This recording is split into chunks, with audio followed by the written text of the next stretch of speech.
அனைவருக்கும் வணக்கம். அன்பு நெஞ்சங்களே, இது ஆடி மாத சிறப்பு தொகுப்பில் ஆடி 12 நாம் காளிகள் பற்றி அறிந்து வருகிறோம். இன்றைக்கி பந்தே மாகாளி பெங்களூரில் இருக்காங்க. கெம்பேகவுடா பக்கத்தில் கெமாபுதி ஆற்றுக்கு பக்கத்தில் இந்த கோயில் எழுந்தருளிருக்கு.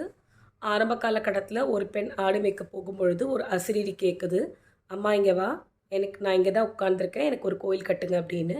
ஊர் மக்கள்லாம் சேர்ந்து அங்கே போய் பார்க்கும் பொழுது ஒரு பாறையில் 3 அடி உயரத்தில் ரொம்ப அழகான ஒரு காளியோட உருவ சிலை பொறிக்கப்பட்டிருக்கு. அதை எடுத்து இவங்க அந்த காளி ரூபமாக எடுத்து ஒரு சின்ன கோயில் கட்டி வணங்குறாங்க. அதான் பந்தே காளி. பந்தேனா பாறைன்னு அர்த்தம்.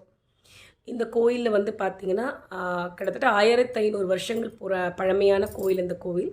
இந்த கோயிலுக்கு வந்தாக்கா கண் திருஷ்டி, ஏவல், பில்லி, சூன்யம், ரொம்ப நாள் பட்ட நோய் எல்லாம் நீங்குதுன்னு சொல்கிறாங்க. இந்த தாய் அழகிய முகத்தோட, காளினா உக்ரமாக இல்லாமல் புன்முறுவலோட எல்லாருக்கும் காட்சி கொடுத்துக்கிட்டு இருக்காங்க. எல்லா நாளும் காத்தால் 6லேருந்து 9 மணி வரைக்கும் இந்த கோயில் திறந்திருக்கும். இந்த கோயிலில் வந்து பிரதான தெய்வமாக காளி. இவங்க வந்து வேண்டுதல்கள் நிறைவேற்றிட்டா இந்த அம்மாவுக்கு புடவை சாத்துறதாகவும் மூக்குத்தி சாத்துறதாகவும் வேண்டிக்கிறாங்க. அன்னை பல அலங்காரங்களில் ரொம்ப அழகாக காட்சி கொடுக்குறாங்க.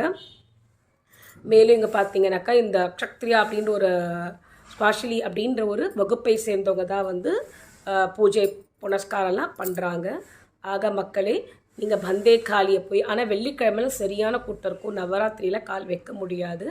அதனால் வார நாட்களில் நீங்கள் போய் இந்த அம்மாவை தரிசனம் பண்ணி ஆசையை பெறுங்க. நன்றி, வணக்கம்.